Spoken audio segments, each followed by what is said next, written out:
و امروز مرحله رقابت ورزشکاران سنگین وزن ها نیز در گلیم دیگر ادامه دارد. چهره های نو نیز به صحنه رقابت میبرند. از این لحاظ شور و شوق مخلصان نیز برانگیخته می شود. سعید جلال و کامران همانو برای دریافت همان وضعیت خوبی گرفتن هستند. کسی از آنها نمیگذارد تا حریف برای چنگ انداختن به گریبان او موفق شود. اکنون سعید جلال نزدیک می شود برای پرتاب کردن، ولی باز هم حذر می کند از نزدیکتر شدن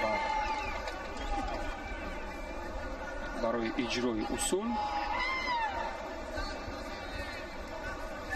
پرتاب بالای شانه به نتیجه، ولی این گواهی آن است که اجرای اصول از سوی کامران کارلیکوف به نظر می رسد.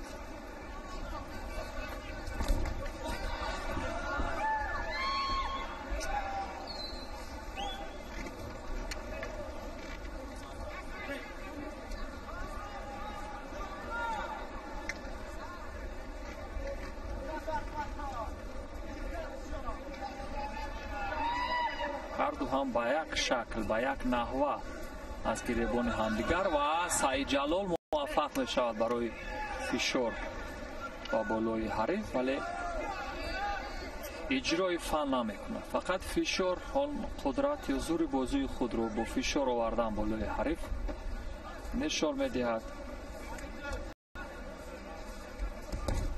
باز هم پرتابی بالای شانه به نتیجه. کامران هم هیچ اصول چندین مراتبه کوشش کرد تا اجرای اصول کند، ولی موفق نشد. و سعید جلال برای همان قانون معمولی داخل پای جهد و تلاش کرد، ولی موفقیت نشد. داوران را دعوت خواهند کرد، چون رقابت ورزشکاران ناماشنا همیشه در رقابت‌های داخل جمهوریوی بحث برانگیز بود. ولی ببینیم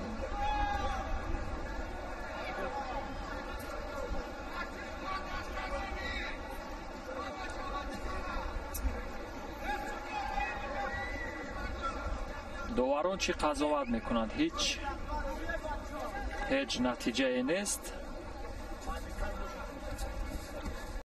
هر دو نیز تا اینجای کار فعال بودند و اکنون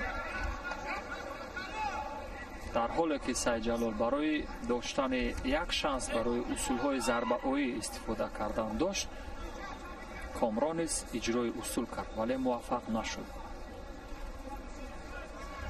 اکنون سمت چپ و دست چپ از قسمت راست گریبان حریف بسیار محکم، سرعتناکی پرتاب نیز بسیار مهم است. سعید جلال نیز سراسیمه می شود. 1 دقیقه زیادتر تا انجام وقتی اساسی است. دقیقاً 1 دقیقه و 18 ثانیه دیگر تا انجام وقتی اساسی. و آگاهی داور آگاهی می‌دهد به کامران کارلیکوف.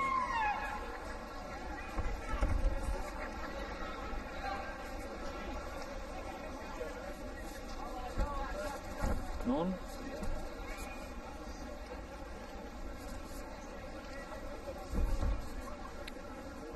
جفت دستان از یک سمتی گریبان حریف محکم نشان میگیرد کامران و نتیجه گرفتن یا سمتی گرفتن را تغییر میدهد. سعید جلال نیز اجرای اصول میکند، اما از چی باشد که تا آخر نمیرساند همین اجرای اصول را.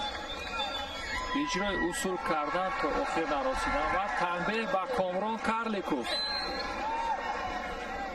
تنبیه به کامران کارلیکوف.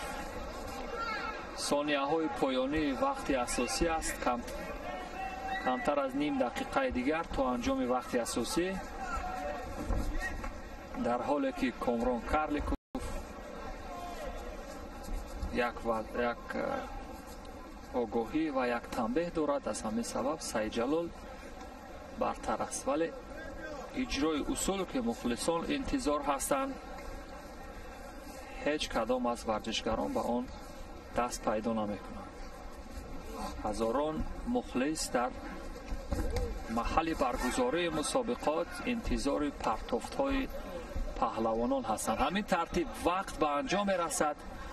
کامران کارلیکوف نیز حیرت زده می شود در حالی که با تنبیه در این رقابت باخت و سعید جلال سیدوف به دوری دوم را خط گرفت.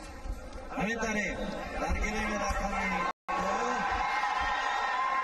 غالبیت نصیبی سعید جلال سیدوف.